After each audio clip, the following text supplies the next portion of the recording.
Thank Hashem that we're able to learn every day. Supposed to be learning, we should have basic English immediately. No, Sunday we'll start at 6:30. We'll do a half hour later. All right, because we're going to be up late to Shabbos.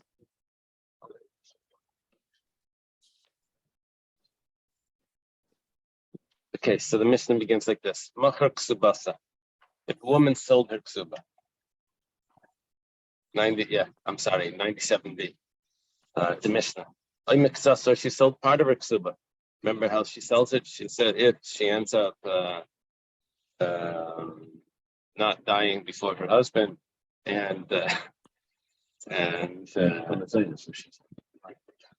so she could sell off to someone else with that risk.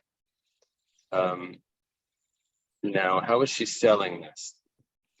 We had a discussion before. Is she allowed to sell? Well, she's not selling karka. She's selling her ksuba. She's selling ksuba. Selling karka was a discussion about getting payment for the ksuba. Mishkana ksubasa. She gave it as a collateral. I mean, she borrowed money, and the ksuba is her collateral that the guy's going to get paid back. Let's make this. She sold part of her ksuba. You can get half of my ksuba. Nasnu ksubasa lacher. She gave a ksuba to someone else. Ay miktsasa, or part of it. Leitimkar sashar ela bebezdin.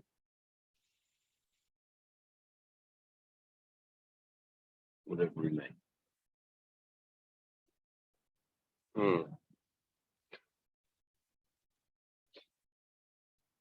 Oh, I made a mistake in the Pshat. Pshat is over here that she is actually, like Ramesh said, she is actually selling property as collecting ksuba. So she machra ksubashas, she sold property to get part of the ksuba. To get the ksuba, or to get part of the ksuba. She sold on behalf of the orphans to collect. Or she gave it as a collateral, or she just gave it away as a gift, or miktsasa. So, leitim ches ashar ela bebezdin.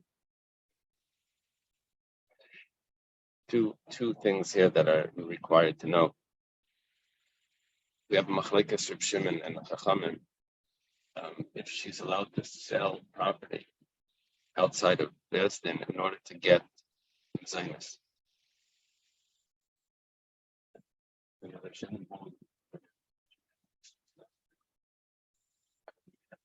Right. Reb Shimon holds that you can get that for sustenance you can sell outside of court, but for the ksuba it has to be done in court. So what's happening here is that this is the opinion of Reb Shimon, who holds that once she sells, well, there's 2 points here. Point number one is that once she sells part of her ksuba, she loses the sustenance because she's already started to collect the ksuba. Remember the rule? You collect the ksuba, no more sustenance. She started to collect the ksuba. If that's the case, no more sustenance. And the second point of Reb Shimon is that if you're not selling for sustenance, then it has to be done in business.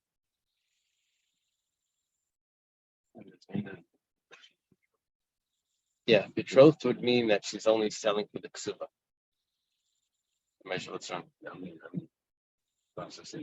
Should I go back? Should we say this again?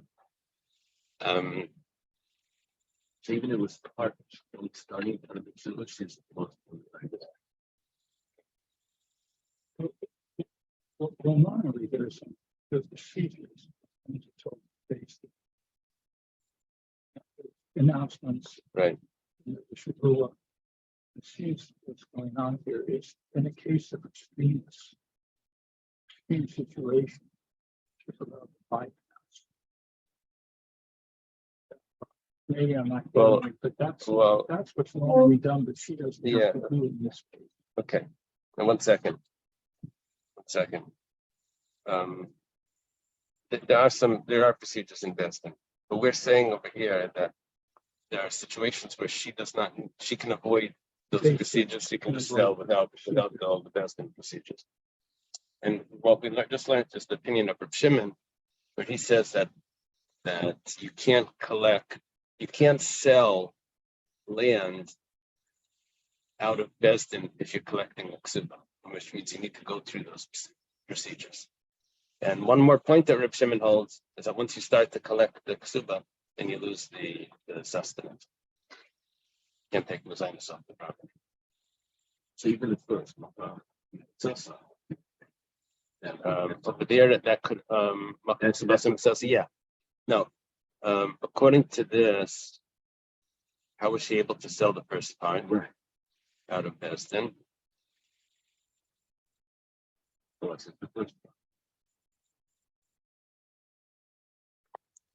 probably wasn't Besdin as well. I'm gonna have to say that. Yeah. Right. It sounds like the first part was not in court, but if it's Reb Shimon, the first part would have had to be in court as well. It's a good point. The Chachamim say that you can sell 4 or 5 times. It's not a problem to break it up. It's not going to have to be in Besdin. She can sell also, even after she started to sell property to collect ksuba, she can still sell property to collect for food. She doesn't automatically lose it because once you started to dip into the ksuba, you can lose the sustenance. No, she didn't take all of the ksuba. She still gets sustenance. When she sells, she writes that I'm selling for mezainis. That we said earlier that would benefit her because for mezainis you can't take away from people that sold. But for the ksuba, you could say that you took. For the ksuba, you can take from people that have purchased the property already. Or you can take from a lekuchas. So he says mezainis macharti, that way she can still collect the ksuba from other people. The gerusha leitimkar ela bedesdin. A gerusha is only allowed to sell property for her ksuba in Besdin, and we had 2 explanations for this. One is because normally we sell out of Besdin because the husband doesn't want his wife to be embarrassed, or because we want her to have more grace, so we don't want her to be in Besdin. Whatever the case is, for a grusha, it doesn't apply. Yeah, either it's Reb Shimon that doesn't care about that doesn't hold up the reason of pain, or it's everyone's opinion, and it's because the husband doesn't want her to be embarrassed in Besdin. Over here, if he's divorced, he doesn't mind if she goes to Besdin if he wants it to. Masnis and Mani. Who's the author of our Mishnah? The Gemara says Reb Shimon. The author of our Mishnah is Reb Shimon, which we mentioned before. Reb Shimon, by the way, it's Reb Shimon Bar Yochai. The Tanya was taught in a brayso machar ksubasa mishkan ksubasa asa ksubasa apaitki leacher. Remember what a paitki is? Paitki is a pait tehekoi, right? That you collect from this. It's basically like it's a collect, right? To collect from. So if she uses property because she's selling it, or she uses it for other things, Reb Shimon's opinion is, well, first it starts with the opinion of Reb Meir. If she sells the whole ksuba, ein la mezainis, the Reb Meir. Reb Shimon's opinion is only half of it. Of the mezainis, she loses the mezainis. Okay, machlekes Reb Meir and Reb Shimon, if partial sale of the ksuba already disqualifies her from taking sustenance off the estate. The Meimra is this to say the Reb Shimon Savar, the Leamrin and Mixas Kesef Kechol Kesef, Rabbanan Savar, Mixas Kesef Kechol Kesef. You see, there's 2 ways of looking at it. The Gemara chooses one way, and I'm not sure why it has to be like that. Maybe it could be the other way. The Gemara chooses to look at it like this. They still owe some of the ksuba. She still has a claim on some of the ksuba. Reb Shimon says that little claim that you still have on the ksuba is not considered like a claim on the whole ksuba. Once you started, it doesn't say that. It says even part of it. I hear what you're saying though. Right. That would make sense. But it doesn't say that. It says once the fact that she started to take from the ksuba, well, actually it does say machzisa at one point. but the Mishnah said Miksasa, which was part of it. So obviously, what Reb Shimon would hold is that the fact that there still is a claim on part of the ksuba is not considered like a claim on the ksuba. Part of the money is not considered all the money. And that's why she loses the sustenance. However, Rabbanan Sabir mean if she still has a partial claim, that means she has a claim on the ksuba. We look at it like she didn't receive the ksuba. And so that's why she could still eat. The only problem is might takes a wild twist on us over here. But we learned the opposite. What's the opposite? The Tanya. What we're looking at, if something partial is considered the entire thing. It says the Tanya, we have a brayso. It says by the Kohen Gadol, it says that the Kohen Gadol has to marry a woman that's a virgin. This is excluding a woman that's reached maturity. She's not considered 100% the virgin anymore because she's matured. Some of the virginity is lost just through maturing. So, and according to this first opinion, Divrei Reb Meir, he has to marry a girl that's a naira, not a bageres. Bageres is 12 and a half. He has to marry a girl that's under 12 and a half. Rabbi Eliezer, Reb Shimon, Machshim bageres. Rabbi Eliezer and Reb Shimon say no. He can marry a bageres. Why? Because they hold that partial basulim is considered basulim. And Reb Shimon holds partial basulim is not considered basulim. So, Meir holds partial basulim is not, which means it's exactly the opposite. They just switched on us. Before Reb Shimon said partial payment to the ksuba, partial claim on the ksuba is not considered a claim. And here Reb Shimon says partial basulim is yes, considered all the basulim. Well, the Gemara says you don't confuse those two things. That's a discussion how to learn the psukim. It doesn't have to do with do you look at a glass half full or half empty. That's not what we're talking about. Over there it's how to darshan. Reb Meir savar b'sula afilu miktas b'sulam. Reb Meir savar when the pasuk says b'suleha, he learns like this. If it would have said b'sula, then you're right. I would have taken it to mean that partial b'sulam would be good. But basula, she's still partially a basula. The problem is it says basuleha, her basulim. Why is it saying her basulim? Adika kula basulim. It's coming to tell me that she needs entirety, all the basulim. And since when she reaches maturity, she loses some of it, so the Kohen Gadol has to marry when she is.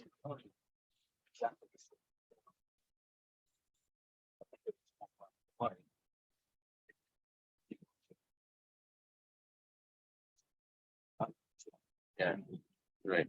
But now we're learning that the Kohen Gadol has to marry a virgin. Not allowed to marry a woman that was not a virgin.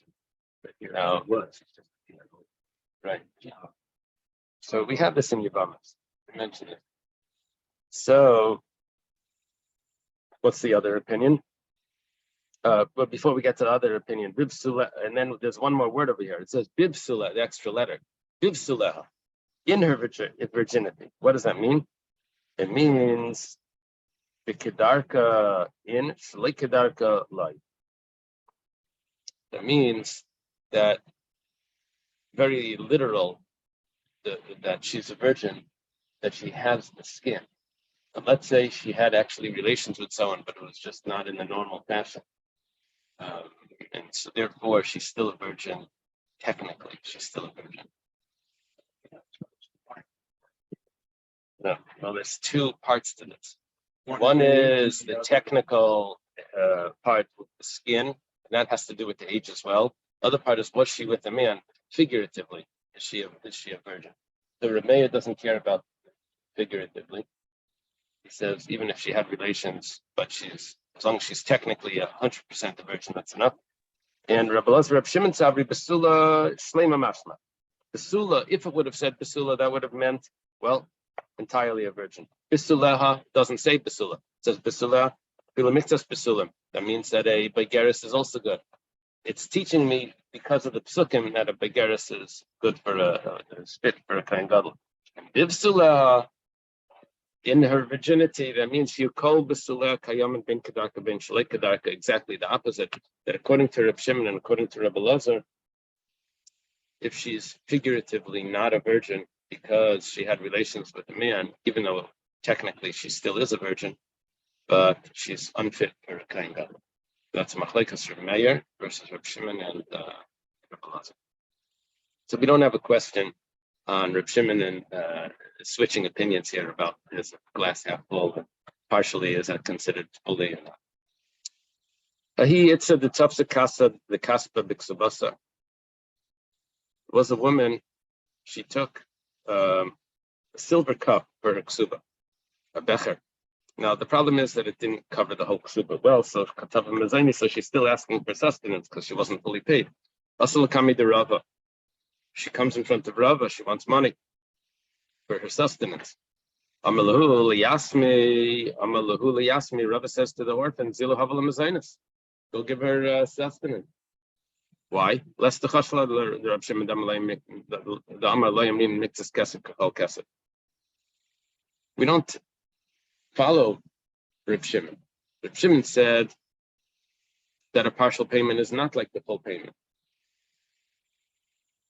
Say it by the way. Partial claim is not like a full claim. That's the problem with this Gemara, because if I switch it around, then I have Rab Shimon holding Mixes Kesef. The partial payment is like the whole payment. But we're not looking at it like that. We're looking at it. She still has a partial claim on the ksuba. That means she didn't claim all the ksuba. That means you should still be giving her the mezainas. You follow the two ways? That's the confusing side of this Gemara. Okay. Shalach le Rabba braid the Rabba le Rav Yosef. Basically, what's going on here is that we just had a psak, not like Reb Shimon, where she can still collect, even though she was partially paid. Yeah. It gets complicated. I'm ignoring some complications here. It has to do with the difference between Yehuda and Gola. If they can pay on their own, if they can give payment on their own, there's a difference of view in different areas. But basically, they can get rid of her taking mezainas by giving her payment. What happens, according to the complication laws, what happens if she takes part of the payment? We don't go like Reb Shimon, takes part of the payment, and she just refuses to take the rest of the payment the rest of her life. So she takes 99% of the payment. Then she refuses the last dollar. She can keep getting mezainas, which would be ridiculous because everyone would just say, don't take the last dollar. And then you can infinitely get, not infinite, as long as she lives. And she, she collected the ksuba. So what's going to happen is once she starts to take payment, even in the area where they're not allowed to impose on her, but now once you start, they can still pay her off against her will. All of that, it switches now. Otherwise, it's going to be ridiculous. So shalach le Rava. It should be proportional. It should be like how much mezainas she takes should be depending on how much ksuba she took. Yeah, that could work too. It doesn't say that though. So she can take 100%, according to this. Shalach le Rabba braid the Rava le Rav Yosef. This is very interesting because Rav is a student of Rav Yosef. Well, really, Abaya was, and Rabba's son is now sending to like his father's teacher, saying like this: a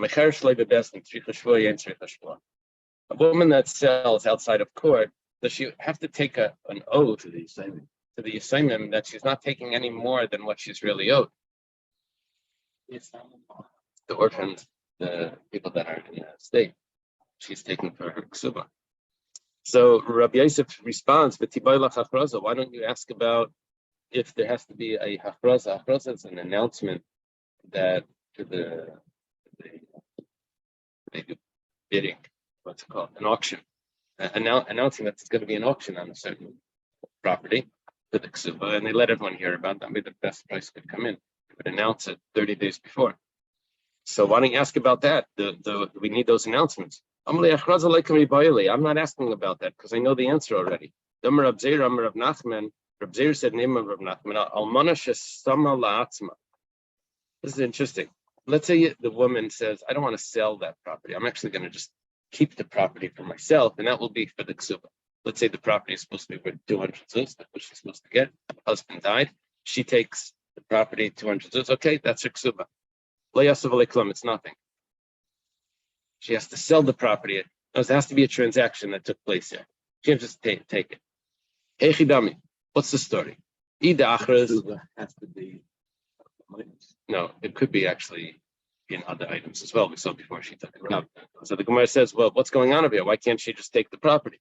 Ida Achras, if there was an auction and she outbid them by saying they said 199 and she says 200 and she just takes it. Okay, so then why is that nothing? There was an auction, it's exactly the price. Elalav, the layachras, rather it must be that there was no announcement about the auction. And she just goes in and just takes it for herself. You can imagine what this looks like. This is, it's probably just 200, so it's, 1,000. Okay, but this would only be for herself.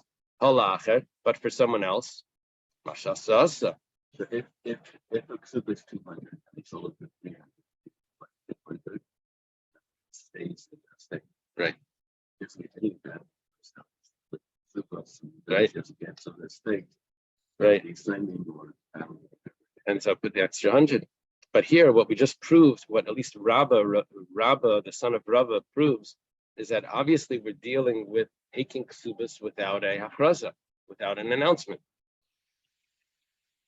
You see how we got to this? Because he said that when she takes it for herself, it's nothing. That only case could be when there was no announcement, about the auction. The Gemara says it's not true. Le'olam dachus, really, there was an announcement. The only thing is, with the Amrila, man samlach, we say to her, how did you, if you didn't go to court, I know there was an announcement, but you're selling it out of court. Who evaluated you to know that this is actually the price? So because we're always going to have a claim against her when she's ever going to say anything, or whenever the assignment are going to say that she took too much or something, we're going to say, well, who evaluated it for you? So therefore, when you're evaluating for herself, that becomes a problem. So, but it could be that there was still an announcement here, and she still can't take it for herself.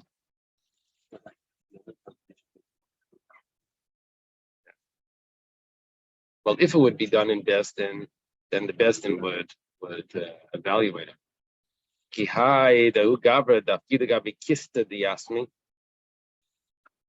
Kista could mean either an amount of straw, or kesisa, says it's coral, but it's a coral wood. It's not coral as in coral reef type of wood. There was a person that deposited that had deposited by him this either wood or straw. Also, he evaluated for himself what it was worth, and apparently they had owed him money, so he just took it. I cared, but the value went up, and we know that it's now worth 600. How much did they owe him? 400. How much is it worth now? 600. And he's got it. He says, oh, good, that was good that I took it. I made money. Also, come to Rabami, goes to Rabami, Amalei, Man Samla. Who evaluated it for you? You just made that assumption on your own, what its value is. Maybe it was worth 600 before, and when you took it, you really owe 200 to the assignment. The rule is, based on Rabba's question to Rabbi Yosef, that she does have to swear that she's not taking any more than what she's owed. However, we don't have to do an announcement of the auction. Okay, let's take a look at the next mission. Her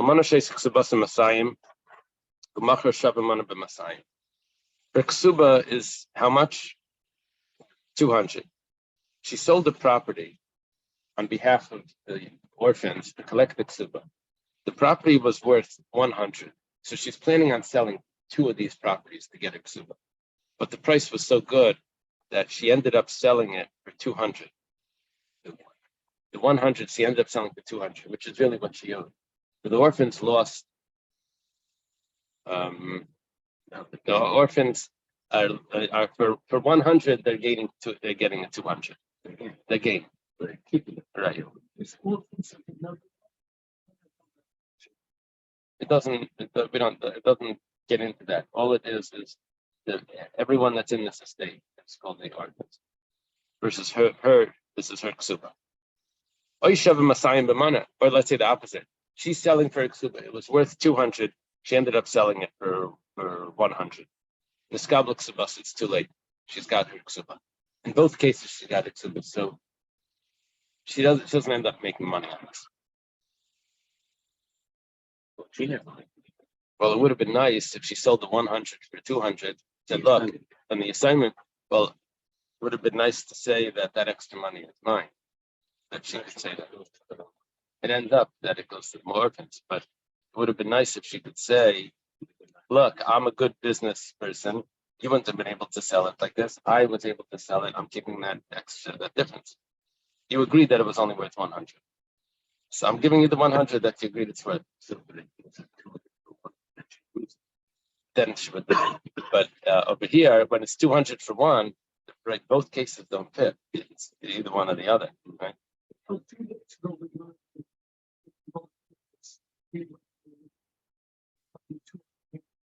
it's ability to receive the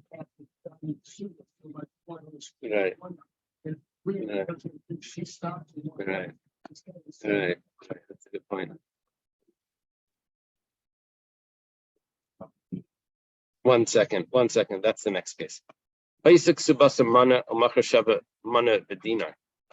If she sold too much, was a mana. So she has the right to sell a property of a mana, but she ended up selling a property that's slightly larger. Mana vidina, one extra coin value to this property. It's a little bit larger than what she's owed. And she only sold it for mana, for one mana. She overstepped her bounds. She was not considered a messenger on behalf of the orphans. The sale is off. The sale, she didn't have the rights to sell them. Field was worth more. She sold it for less. Because over there, she was owed 200, and the field was worth 200. She sold it for 100. So, well, you got your 200. But here, she's selling it for 201. I mean, it's a field that's worth 201. She had no rights to that. But here, for some reason, the Gemara switches cases instead of 200 to 100. That's a discussion why it needs to switch cases. But the idea is she overstepped what she was owed. She's taking more than what she's owed. Well, there is a value to fields. The only thing is that there's no such thing as a knob by fields. You can't cancel a sale based on, even though there is a price to it. But you can't cancel a sale. Right. Right. Right. So right. No, but they have an evaluation. They have a way of evaluating. You look on Zillow. So Michra Batal. She says, I'm going to return that one dinar. Michra Batal. Sales off. Shimon ben Gamliel, I'm a Michakaya. Shimon ben Gamliel says no. The sale is on. Ashtesham Kadesha Tashaya Basada Bas Tishakab and the beginning of Bas Chatzikab, Rabbi Kiva Besreva. If she sold the amount that would have been an independent field more than what she was owed, then that's a different story. But because over here, it's not an independent field. It's just a little bit more than what she's owed, but that cannot be divided off as, in other words, like this. If I could say that what she sold is one field, there happened to be one added field onto this, then that would be nullified. If there's an added field, then that field she can sell. Shimon's saying that no, because you don't have a separate field here, an independent field. It's just one extra dinar, so that sale is valid. And then she just returns that extra coin.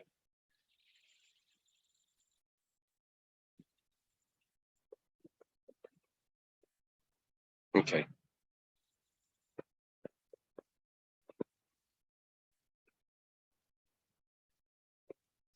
Let's say her tib is 400 zuz. The husband pledged more than what he required. Machal lezeh b'mana lezeh b'mana lachman yafeh mana b'dinar. Mana shalachman batal b'shakul mechne kain. What happened was, so she sold 4 fields here to different people. First one was a good sale. Second one's a good sale. The third one's a good sale. The last one she messed up. So the last one we say is nullified, but the first 4 are good. The first 3 are good.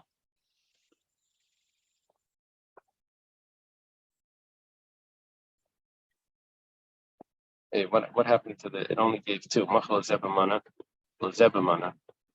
It means 3, it must be. Yeah. Okay.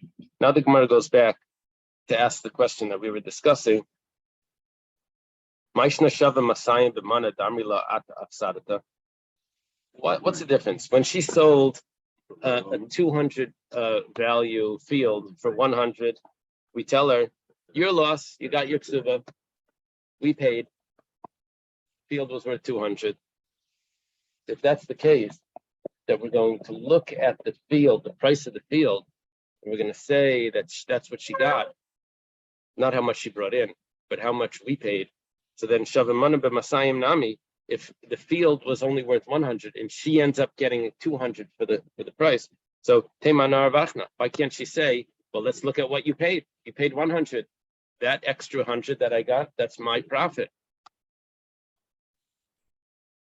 What are we looking at over here? What she brings in or what they paid? It's inconsistent. Amar Rav Nachman, Amar Rav Baravu, Rav Nachman says, in the name of his father-in-law, Rav Baravu, Kanshan Rebbe Akol Labal Hamayis. Here is where Rebbe taught that everything belongs to the original owner, which means the person that sends, the Mishaleach, the one that sends, as we're going to see in this price of what's going on. Who's that, the buyer of the summer? Well, what's Balamais over here is the assignment. That the assignment are always going to gain here because we have a messenger. So we're saying, and we're gonna view the woman as the messenger. You'll see in this price. Kedetanya.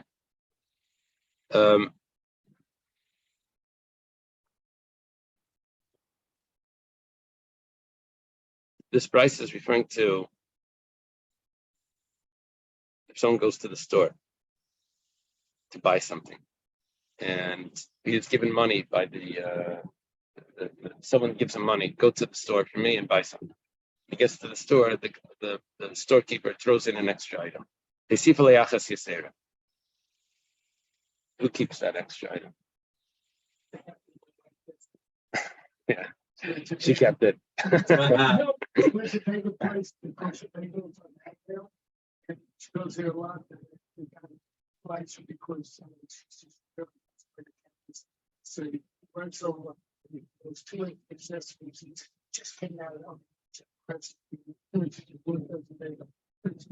So if that would have been like a maid, that would have gone in there or something like you send someone to the store, the maid would say, is this for me or is this for the person that sent me? Because I'm not really spending my own money here. So let's take a look at this. You see, it's a gift. The person at the counter, like the person that walked in, they don't know where the money, what bank account this is coming from. It's for the shliach. It belongs to the shliach. Right. Rabbi Yossi and Mechalkin, Rabbi said, no, they have to divide it. They have to divide it between, 2 cinnamon buns. No, but I gotta tell you something.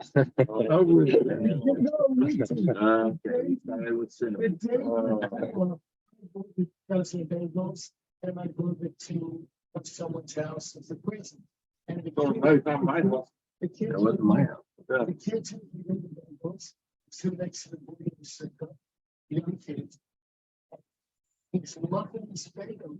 He says, he never saw a fatal like this.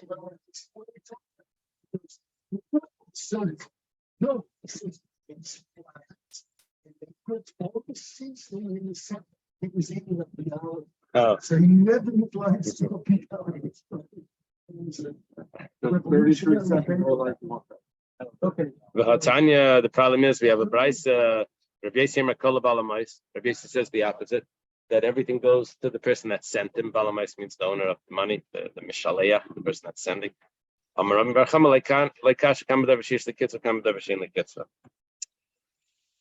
It's going to be, there's going to be a difference over here like this.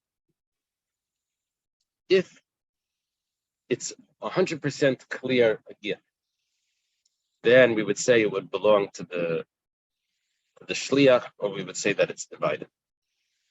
But if it's not necessarily a gift, if it's possibly a good deal, then we say it goes to the bottom line, to the one that sent it. Because it's not a gift for him. It's not clear how much this price, how much this really costs. Gave him an extra one. Well, maybe it's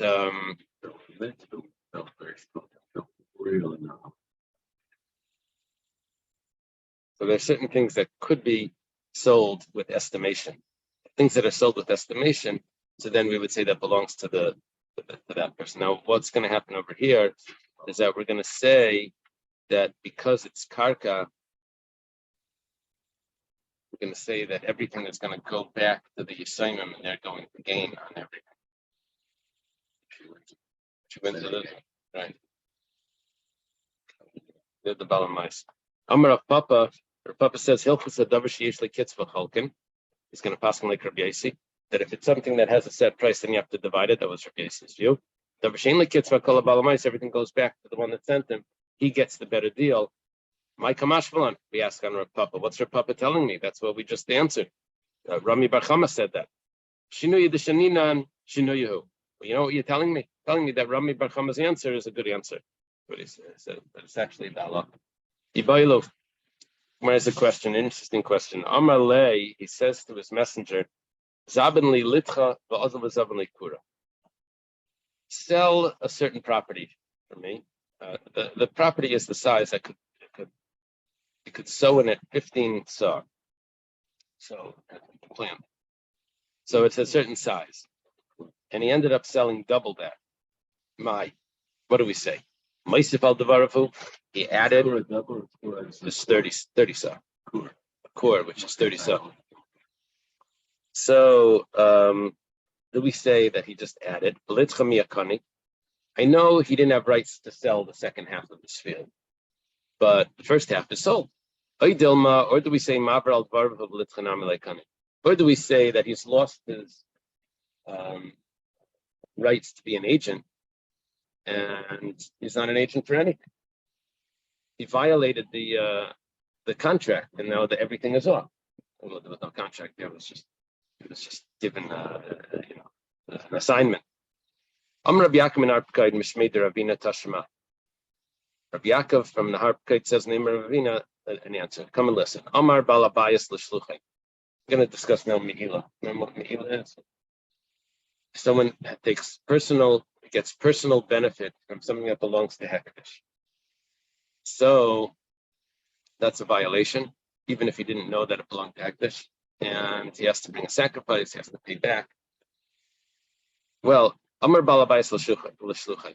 There's one interesting thing about Me'ila. Usually we say that if someone says a messenger to do an Aveira, the person cannot claim, he told me to do it.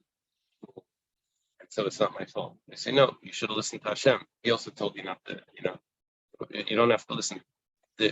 So we always say that the messenger gets in trouble, not the one that sent him. And there's an exception to that is by Me'ila. Me'ila is if someone gives someone money and says, go buy me something, and he doesn't tell him that it's hektish money, we say that the prohibition goes back on the sender. Right? Okay. So someone tells his messenger, give a slice of meat to the guest. Turns out that meat was really hektish. Well, he tells the guest, take 2 slices of meat. And they take 3. This is like, what was it? Dad, can I have $50? $40? What are you going to do with $30? So here, he says, take one, give them one. the messenger tells them to take 2 and they end up taking 3. Well, Kula Malu, all of them violated the rules of Mila. If we say that the sale goes through, it's just that the remaining part doesn't go through. Right? Remember, we had that question. If he tells him to sell a field and he sells 2 fields, do we say that he does nothing is sold, or we say that the part that he sold was the first one is good? So Mishamachi Balabayas Mal. We say that's why the Balabayas was Mal. Why? Because the messenger is still his messenger. Messenger messed up. He said to take 2. But the first one is still a messenger. But if we say that he just violated the assignment, so Balabayas my Mal, so why does the Balabayas, why he never sent him to do that? The person is not even his messenger. But and we have a Mishnah, Shliach Shasa Shlichuse Balabayas Mal. If the Shliach does what his assignment was, then the homeowner is Mail.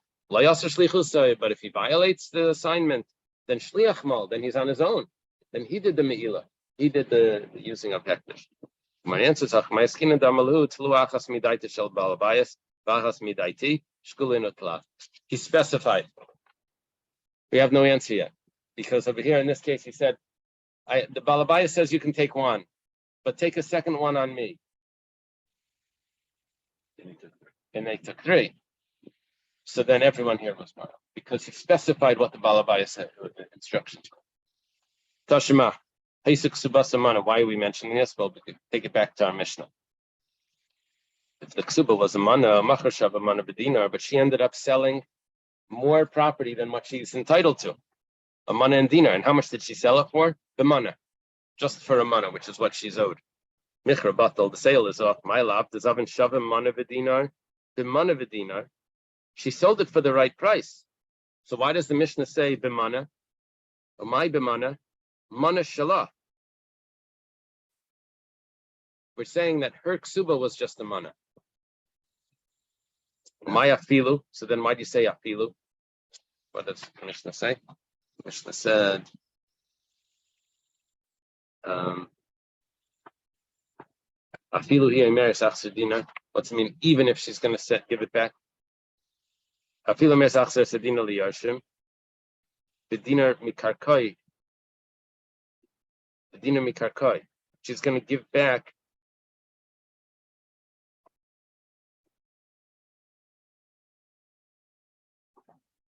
part of the property.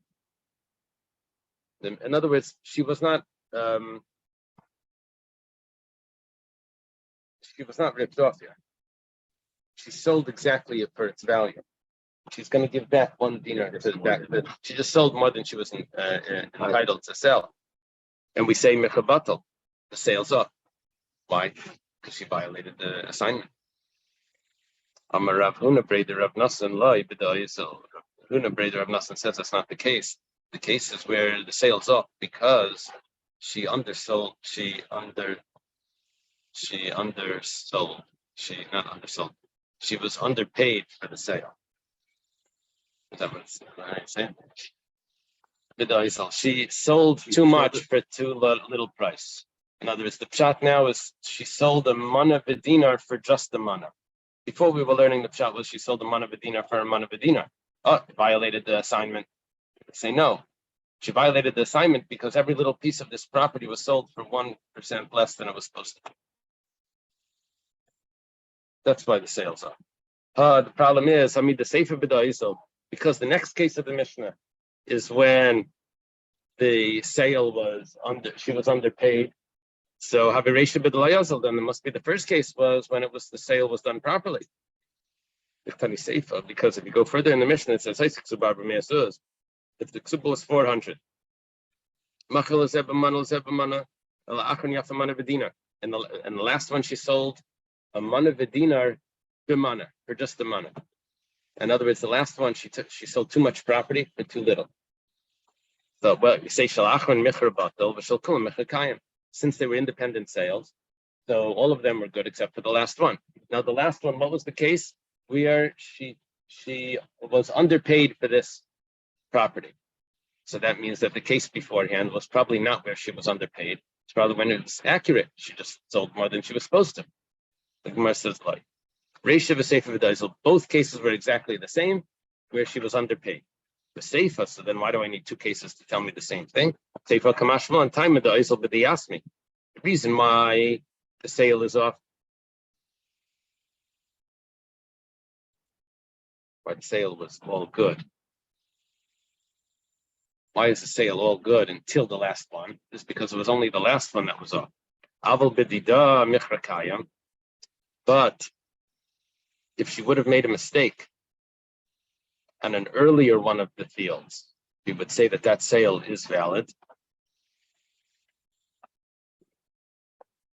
Why was the sale off on the last one? Because she sold more than she was allowed to. But if on the first field she would have sold a mana b'dinar for just a mana, we would have said that it's good. Why? Because but we considered that she got a mana b'dinar. Because it was still not over her what she's entitled to. Right. So Hamid the Reisha Shamet Minei, but that we knew from the Reisha.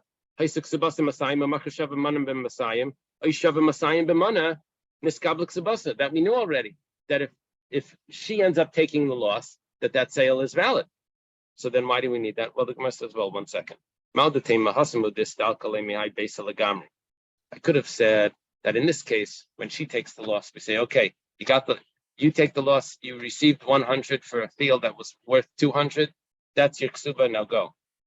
We don't have to worry about it anymore. The problem is over here, I have 3 more fields to sell. And each one she's messing up. So we would say, we'd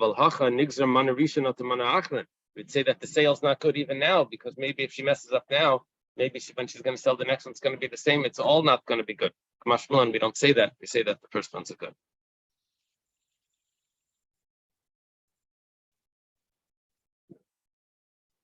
What time are they going to start shopping?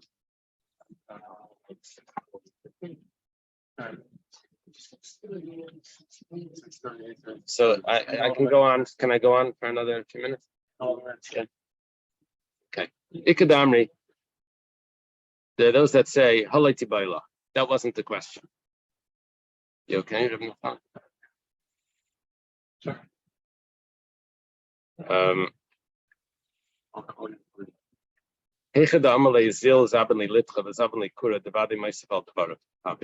If he sells more than what he was supposed to, everyone agrees that the sale is valid for what he was supposed to sell, and the extra is just void. Kiti Bailach, what was the real question here? He says, sell for me a kur, which is the larger amount, and he only sold less than the amount. What's it in? Can he say that I did what was good for you because you really don't want to sell so much property? You only sold this because you need the money. So let's sell a little bit at a time to see how much money you need. If you don't end up needing the money, then we won't have to go back and buy it back or anything. Dilmar maybe says, I don't want to hold on to extra documents. I'd like to have just one sale, keep it all on one receipt, on one sale. I don't have multiple sales going on over here. It's easier for me just to have one document for everything. They say you violated the instructions, the assignment, maybe it's off.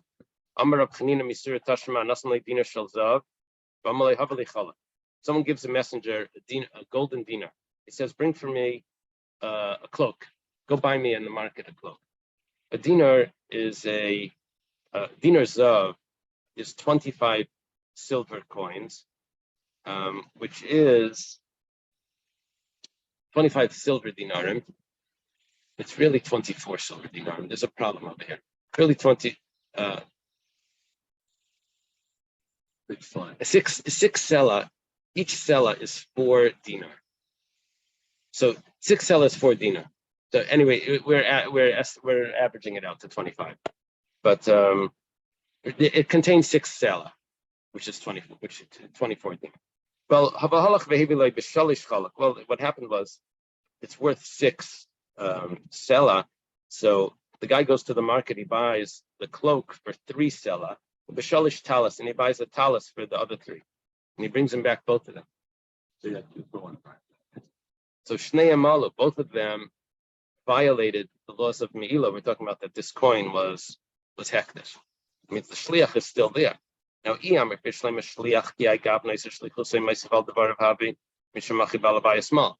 Why was the balabaya small? Why was the sender violating the laws of Me'ilah? Because the shliach was his messenger. He said to buy a cloak, and he got it. But if we say that it's already a violation because he wanted a cloak that's worth 6, and he ended up buying with 3, so then why was he mal hachmaiskin? The answer is that he found such a good deal. He wanted a cloak that was worth 6, but he found a cloak that was worth 6 that was on sale for 3.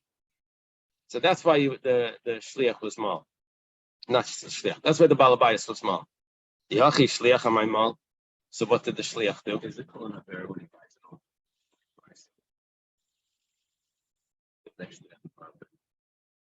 Usually we say in shliach b'garavin, but by Me'ilah we say yesh shliach b'garavin. So why was the shliach mal? Well, a talis, because he bought the extra talis that he wasn't told to buy. Again, this coin was hektish. Let's go further. Rabbi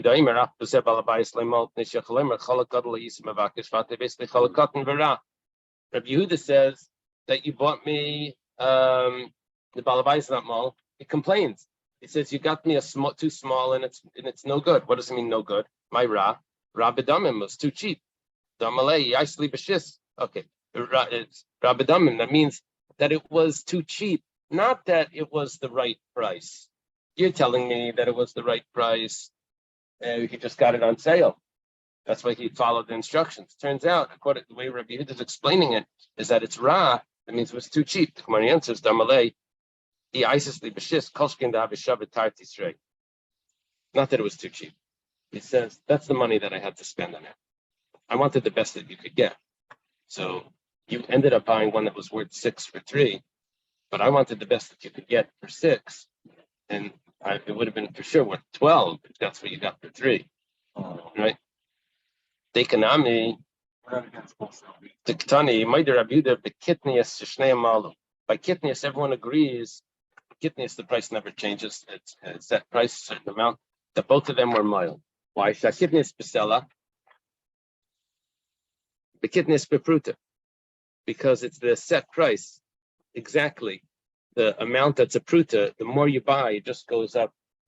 It doesn't get cheaper by the dozen. It's exactly the same price as many as you buy. Shema Mina, we see from here, what do we see from here? That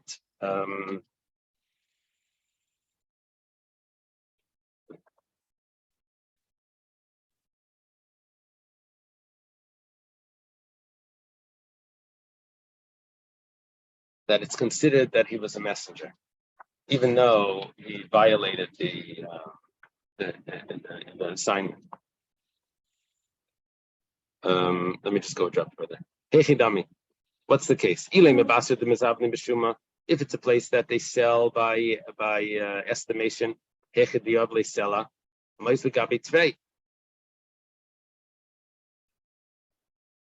then if he would have given a seller, he could have gotten it cheaper.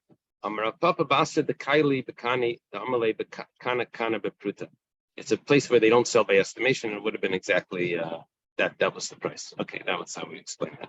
Tashima,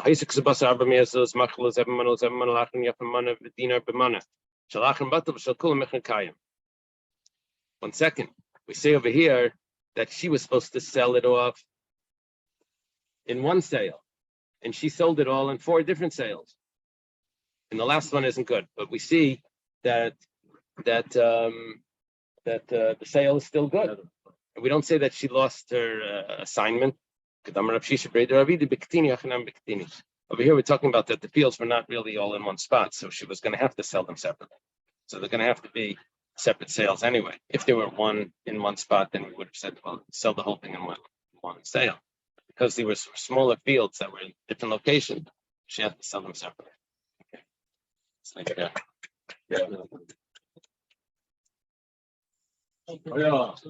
Good Shabbos, everyone. See you.